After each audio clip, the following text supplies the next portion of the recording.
Got a couple of people coming back in. I appreciate everybody being here. I do like this stuff. If I get fired up and it gets close to 4 o'clock and I'm still going strong, you know, it's okay to start putting your stuff up, stand up, give me a subtle cue. I may pick up on it. I'm about half blind up here, but I may get it. All right, let's look at scope of practice again. Are you licensed or certified in each state in which you practice telecounseling or some type of internet-based counseling? Anybody doing that yet? I would like to take just a moment and put in a plug. For those of you who don't know Jared, he wears many, many hats. And one of the hats he's got is some really cool software that would allow you to do remote counseling. And I'm not going to get into that because I couldn't explain it thoroughly, but Jared's here. He'll be around after we get done. So if you have a question about that or you're interested in working with him, I would suggest that you do that. But if you get involved with video remote counseling, all the issues related to video remote interpreting come up, plus all the issues related to counseling come up, and it's a whole different kind of scenario that you got to talk about beyond. I could probably do an hour-and-a-half workshop just on that one topic, but I did want to bring that up in case you're doing any kind of telecounseling or video remote counseling or something like that. These are the scope of practice and service recommendations.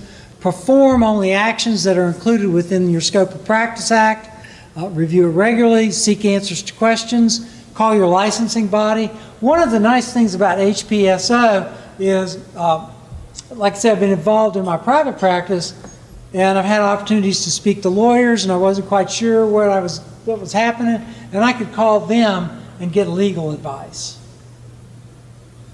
If you're a member of the American Counseling Association and you have an ethical dilemma, you can call the ACA and describe your dilemma confidentially and get some advice. So those are two avenues where you can get some other information. Comply with your scope of practice. In other words, know what you're doing and stay within that. Yes. Just to clarify that, you're saying distance counseling between two different states or even within just one? If you're within your state, intrastate, if you're within your state, you have to be concerned with issues of counseling. Is it secure? Is it HIPAA compliant? Is, you know, the environment, you know, is there other environmental influences and all that? You have to be concerned about all of that. All right. Now, if you do it interstate, if I'm in North Carolina and I want to do something in Virginia, then I have to make sure that I am, if I'm providing private counseling, that I'm licensed in North Carolina and Virginia,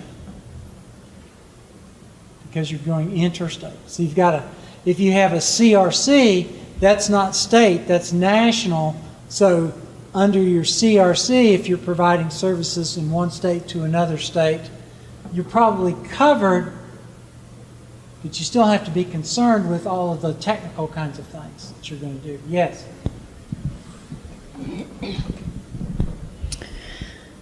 My understanding is that we can do video phone therapy through Sorensen because, sorry, that it's not covered by HIPAA because Sorensen has that ability to see those phone calls. So that my understanding is that if we're doing that distance counseling, we have to use something different than just a typical video phone. So are you talking about using a video phone or some other kind of technology to do that? I'm talking I'm getting out of my area of technical expertise here. Any type of telecommunication, internet-based, video phone, remote, all of those are covered if you're doing counseling are covered by HIPAA. You have to make sure that your connection, it's like sending them, you need to make sure that you're sending encrypted emails. If you're not, you're potentially in violation. If you're providing counseling, then you need to make sure that you can provide interstate counseling. You need to make sure that whichever state you're in and whichever state the client's in, that you meet the requirements of both states in order to be able to do that counseling. And this is a case where the law hasn't caught up with the practice. Now, if you're using Sorensen, I'm not going to speak to that one specifically because I don't know enough about it, but if you're using an unsecured connection that you can't assure anonymity and confidentiality for the individual receiving services, then you are at risk for exposing yourself for liability due to exposing the confidentiality of the client.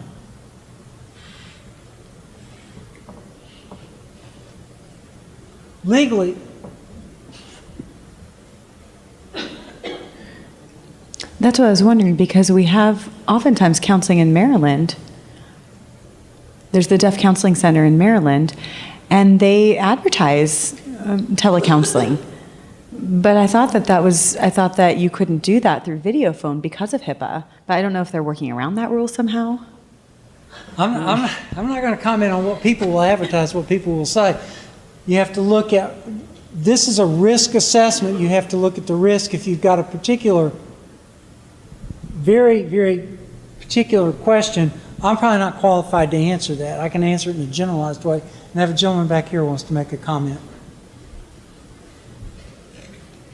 Hi, I'm Stephen Brown. I work in Tacoma, Washington.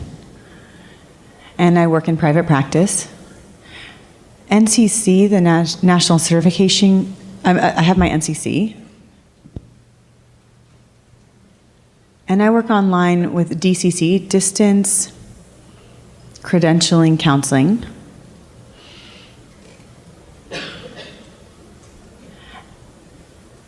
And that credential means that I am qualified to do telecounseling through video phone. But as I went through the process to get my DCC, there were some problems, like you're mentioning, working interstate. So working in Washington and in Oregon, or if you're over on the East Coast, maybe between DC and Maryland and Virginia.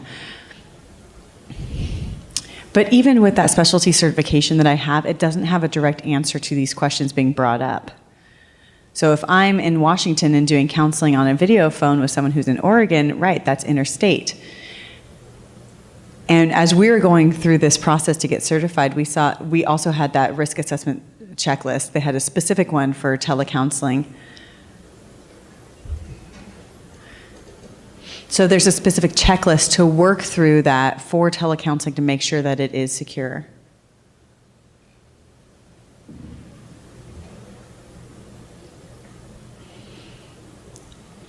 So if, like you're saying, if I'm licensed in Oregon and Washington, then I could do telecounseling across that border, but currently I'm only licensed in Washington, so I don't take that risk. I do telecounseling, but only within the state bounds. I would really recommend that process, though, for anyone who's interested in that, the DCC certification. You can really learn a lot. Wait.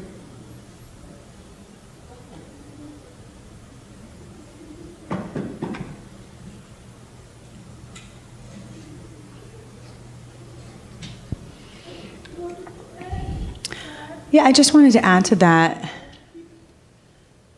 It's worth keeping up on these new technologies and these new processes that we're going through because the field is growing so much. The world is changing so quickly that you really do have to keep up on everything that's happening.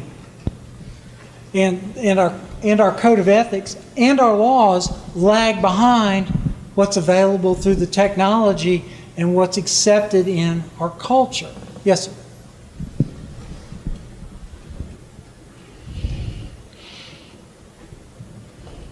Right. So I would just really suggest if you're wanting to use a FEP, check with CRC.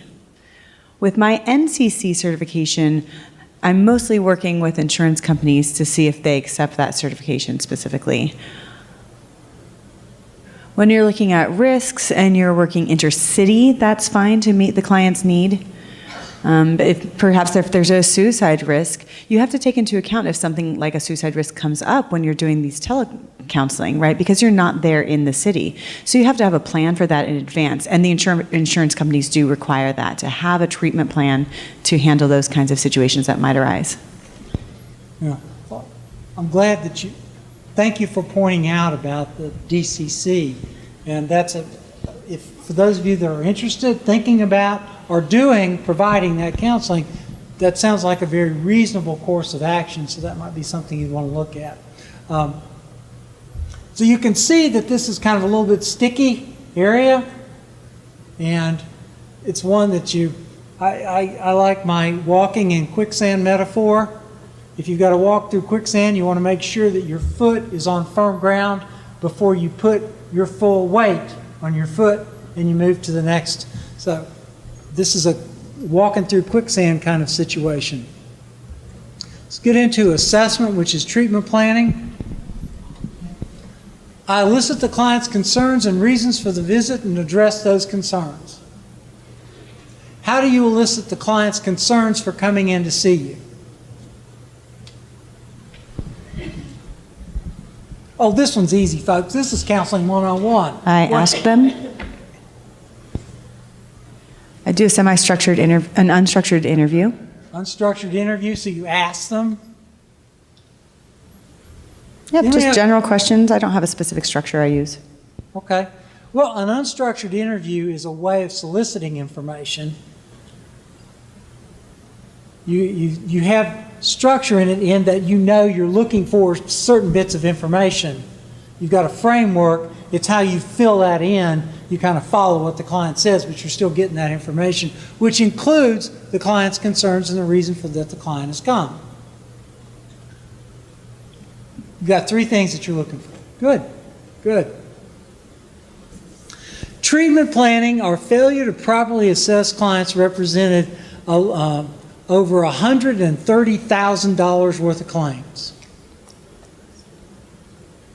We go, God, that's something basic that we do. Well, not everybody has done it. You obtain and document current list of clients prescribed and over-the-counter medications, including vitamin supplements and holistic alternative remedies. You routinely do that. This gets into how much information do you need to know. Should do it and do it, or it can be 2 different things. Is that something that you routinely get as client background medical information? I think prescription medications is important to know because it can influence their job eligibility. If they have diabetes, for example, too, they may need certain accommodations, like more breaks or something like that. If they have COPD, things like that. So over-the-counter medications, vitamins, I don't ask about. Okay. I saw a client recently that he thought that by taking all these supplements that he could stave off his disability, and his liver was so swollen it was sticking out of his back almost from all those supplements. So that's something you might want to know about. He was self-medicating and self-treating, and he was convinced that by taking all this Earl and clove and all this kind of stuff that he was going to cure himself.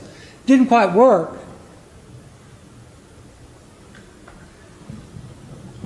That's veracity, truth-telling.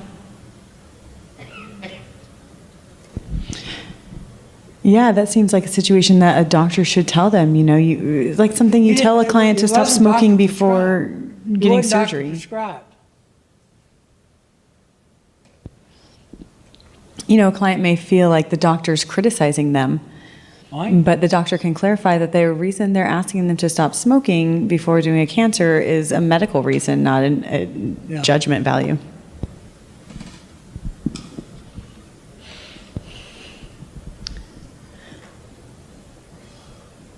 So it's really important as you're asking them all of these questions about the different medications and supplements or whatnot that they're taking to give the reason behind your questioning.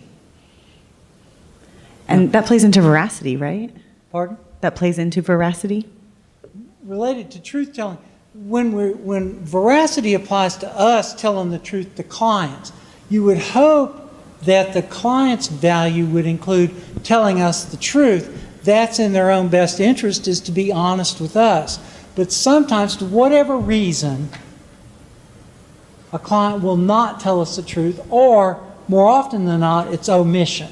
Are you taking any medicine? Yeah, a little bit, high blood pressure, that's it. Later on, oh, I have diabetes.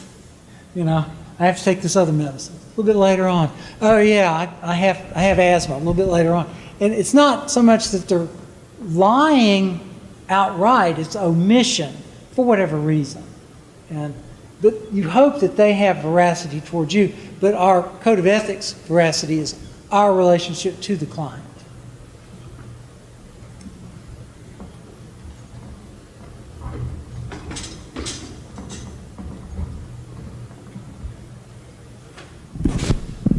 I have one other situation that was really interesting. We got a referral from our VR counselor to start services with a new client.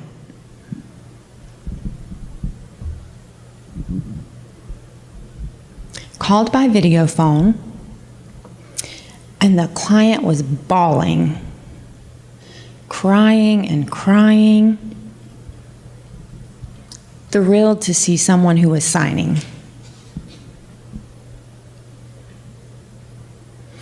So through that conversation, we realized the client needed a mental health assessment and perhaps counseling. And when we went back to the counselor, they said, well, they never told me. So the VR counselor, with an interpreter,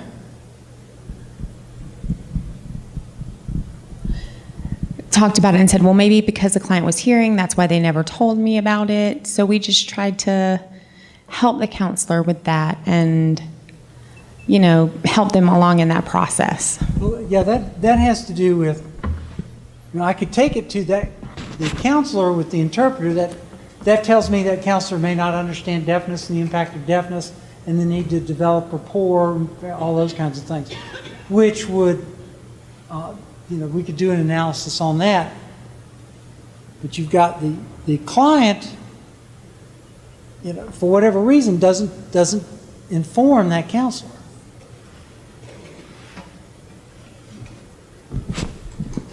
Well, they might not want to share very much information, and deaf people don't necessarily ask as many questions as they should when they go to the doctor too. Right. Same as hearing people. Yeah.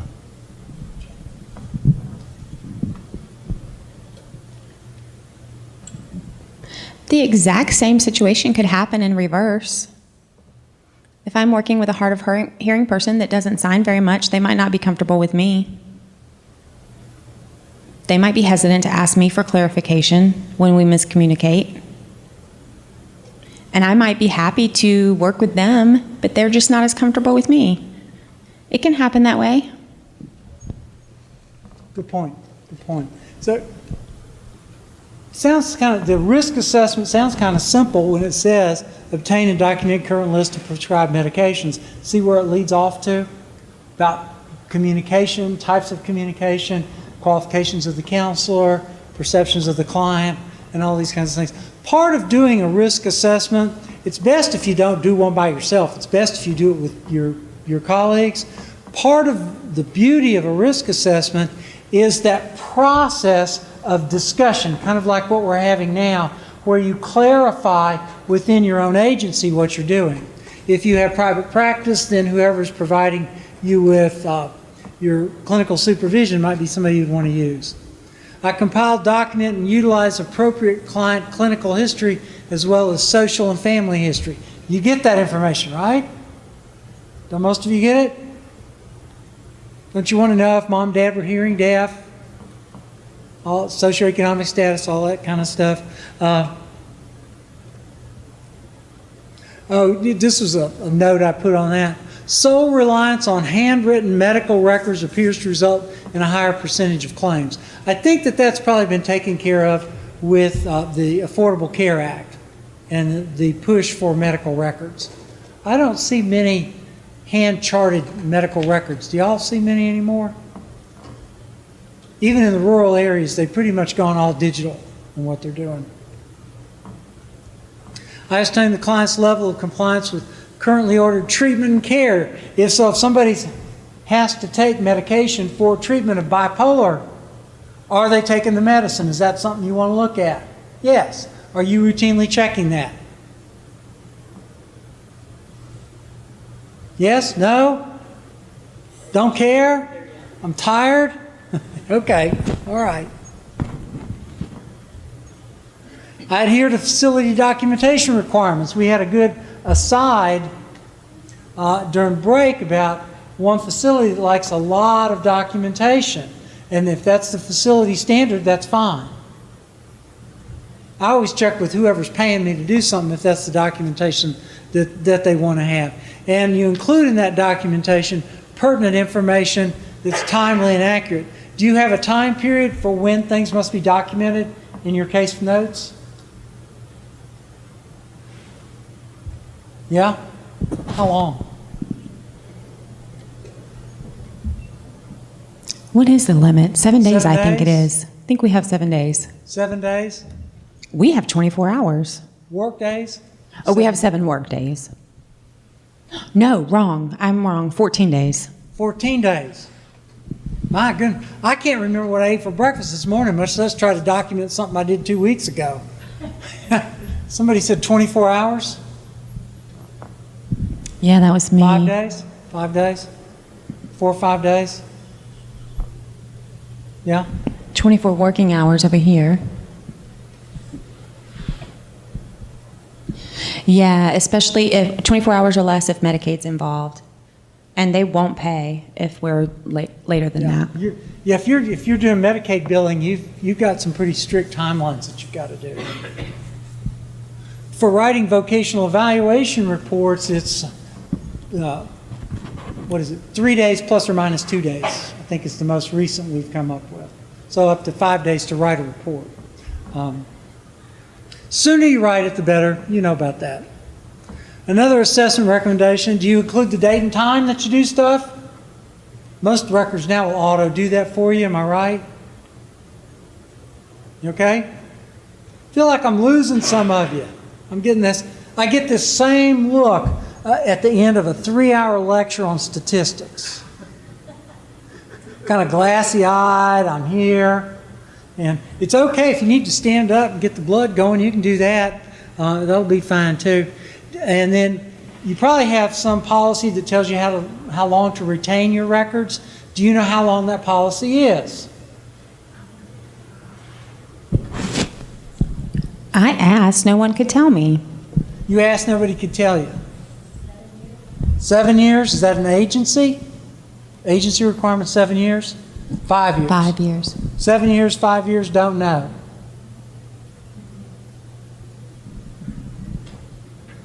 Prefer 5 years to 4 reduce it? years. Huh? 7 years? 7 years? 7. 7 years? You know those little quirky rules about minors? When I was in Illinois at the program there, we worked with minors, and you had to keep, and we ran a preschool program, so we had 5-year-olds running around there sometimes. If you had a file on that person, you had to keep it till he or she was age of majority, 18 plus 5 years. That's a long time to keep records. Long time to keep records. But if you don't know that, if you're working with minors, there's special requirements for working with minors. I go back to that. You need to know your laws and be sure that you comply with them. And we have federal mandates. I don't know what the federal mandate is for VR. Yeah.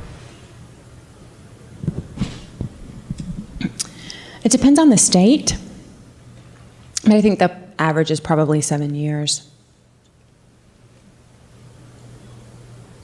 Unless the case is too severe and you can't provide services to the client because it's too, or because you can't provide services to the client because it's too severe, and you feel like you might need to come back and check on that client.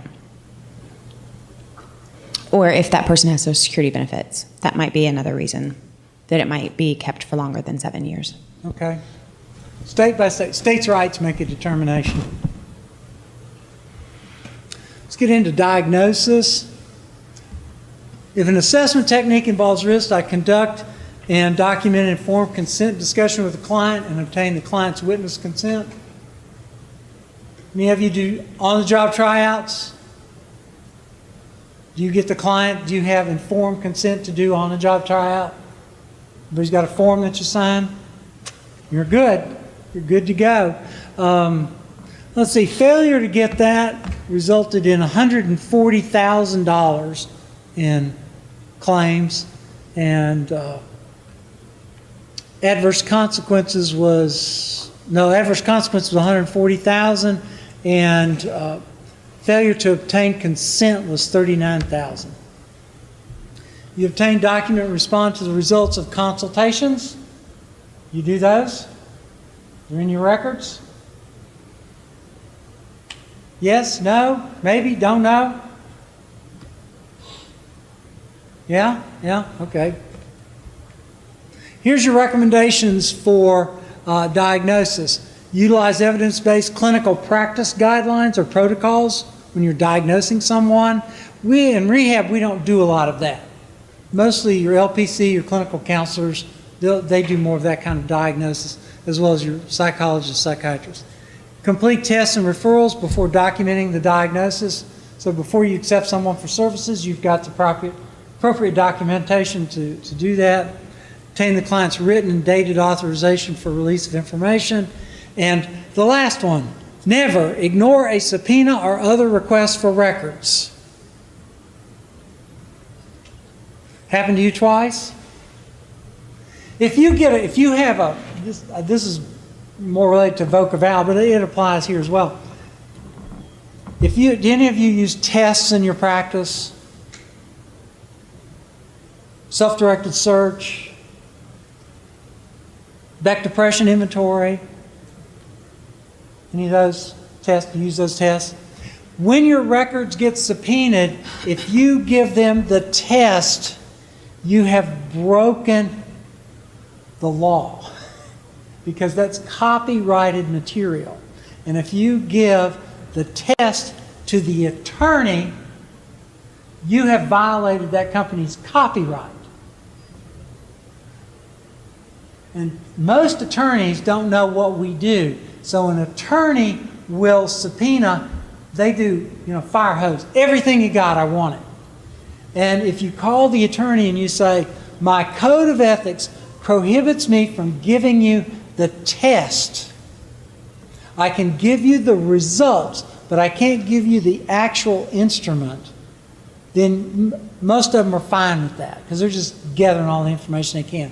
But if you give the test to the attorney, you've broken the code. That's against your code of ethics, and it's probably against the law, because you are sharing information, proprietary information.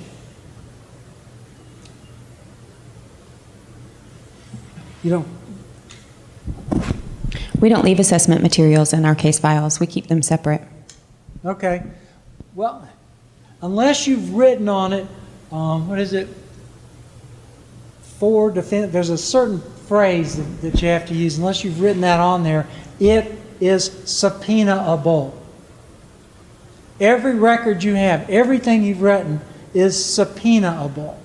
For example, you've got a sex offender coming in, and you write on there, this is the grossest SOB I have ever worked with. I can't believe what this guy did. In your case notes. You're in a world of hurt. You're in a world of hurt. Could you imagine going into court and somebody says, would you mind reading the outline portion out loud, and you have to read that out loud in court? You don't want to do that. Case notes need to be boring, just the facts. But if you get subpoenaed, you keep the test. You give them the results. There's been a big brouhaha about the Rorschach test. If you go to Wikipedia and you look for the Rorschach test, it gives you all the plates and the answers for each plate. Somebody published all that. So if somebody wants to fake good to get out of whatever, or to fake bad to get into whatever, They can do that now because the test has been compromised because the plates and the answers are posted in Wikipedia. Yes, ma'am.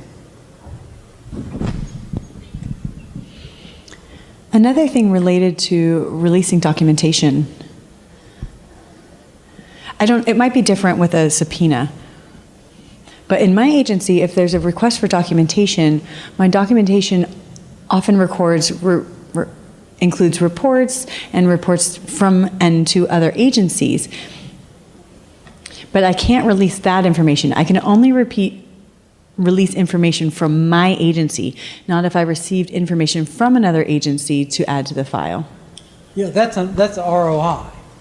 That's a request from one agency to another agency, only to release the information you've got. If you have information from another agency in the file, the attorney will subpoena the file, everything you've got in it. So you need to have a reason for having that.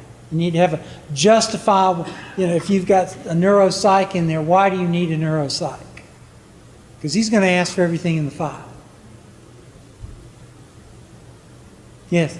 Okay, so are you saying, because assessments, psych exams, are you saying that maybe that should be kept separate in the file? And a VR file has different components to it. But I'm wondering if this should not be kept separately so that if there is a subpoena, we can just pull out the stuff that they're not supposed to see? Is that what you're saying? Well, first of all, if you're working for a state agency and you get a subpoena, the first thing you're going to do is contact legal. And they're going to tell you what to do. If you're in a community rehab program or you're in your own practice, then you need to know that if you get a subpoena, you're going to have to respond to that. I would guess everybody in here, if somebody walks up to you and says, hi, and you go, hi, and they'll say your name, and are you so-and-so? Yeah, you're served. And you get one of those, you're going to let your boss know about that, would be my guess. Well, the thing is, it would be a whole lot easier, rather than having to go through the whole file, if we just kept them separate. Okay, that's going to be something you've got to talk to your agency about. You need to talk to your agency about. Yes? So I'm a CRP, and there's the vocational assessment service provider. So they have doctor's reports and other documentation that they keep on file. And they do all the assessment and then the report. So then I'm kind of out of the loop, right? Well, whatever's in your file is subpoenable. Whatever's there. Okay. So that means we really do have to keep everything on file. We can't throw out what we did like 2 months ago or something. Well, you have to follow your agency policy. If your policy says you keep them for 5 years and 5 years is up and you shred them, then you're okay. If you are accredited by CARF, C-A-R-F, the Commission on Accreditation of Rehabilitation Facilities, there are standards that tell you, that help to guide you in this area, records retention. So if you have CARF has standards that you'll have to comply with. See what I talk about the mundane? Isn't this the most boring damn thing you can talk about? Record retention and getting subpoenaed? I mean, that's ethics of the mundane right there. We've just been talking about it. It's kind of interesting, I think, but really, you go home tonight or you go back, you fly back home. What'd you do in your ethics workshop? Well, we talked about record keeping. We talked about how long we're going to keep it. We did all that kind of stuff. That's it. But dude, if you ever get subpoenaed, please pay attention to that subpoena. Pay attention to it. That's one thing you want to do. Treatment and care. What we got? About 5 minutes? Yeah? Man, we're going through this.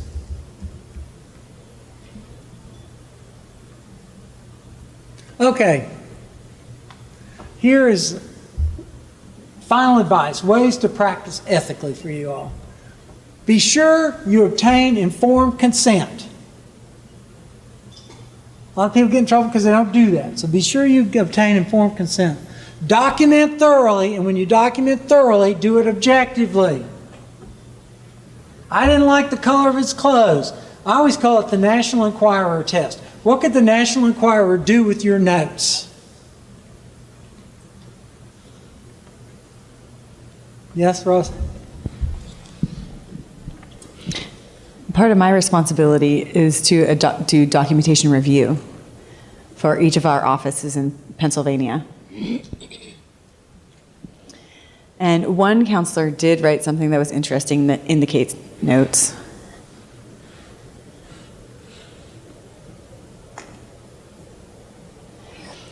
It said the first counselor did not document their intake notes. In the case file, it said that.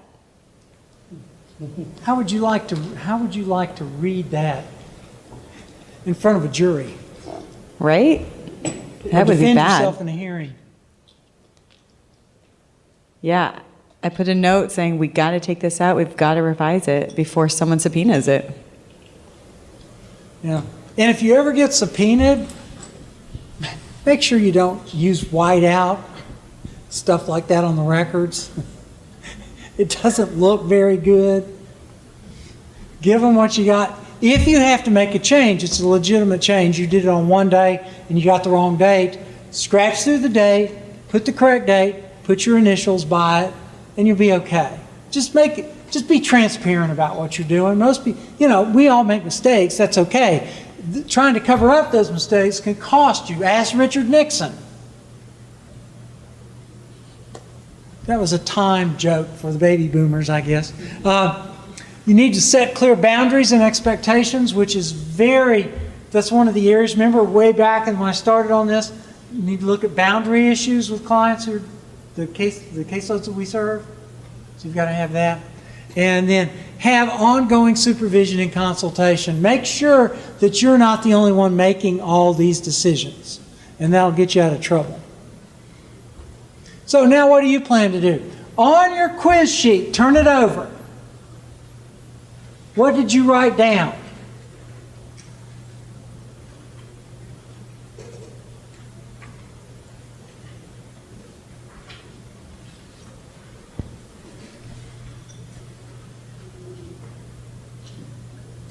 Did it meet that? You satisfied? Somewhere in the ballpark? Okay, we okay? Burning questions? Are you going to send that assessment or that just starting to go through? The HPSO assessment? Yeah. I can give you a link to it. I think I've got it on my jump drive. If you want to wait around, I can look for it. I know it's in my Dropbox, but anyway. Yeah, I can get it to you. How about if I send it to them and have them upload it in the cloud here? I can do that.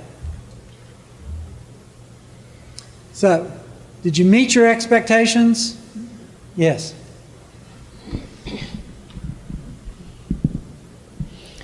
Will the slides be uploaded to the app so we can look at them later? Sorry. I missed. Will the slides be uploaded to the app so we can look at them later? I think the slides are already up there. I sent them in. Oh, okay, great. I sent them in, so I hope they are. Anyway, there's my contact information if you want to get in touch with me about anything. I'll be glad to follow up. I'll make sure we get that HPSO risk assessment questionnaire up there. I'm pretty sure the slides are already up there. I'm around and available. Yes, they're there. Slides are there. Great. So the slides are already there. And I'm available. I'll stick around for a while. I really, really, really appreciate each one of you staying here and, Thursday afternoon after lunch, long conference, sitting around for ethics. I appreciate your input and your feedback. Where are margaritas? Tonight, time 6 o'clock. No, just kidding. Remember that you need me to sign off on your CEU forms, so don't leave without getting that done. In the video form. And sign the video release form. Thank you very much. Safe travels home. Thank you, interpreters. Hey, you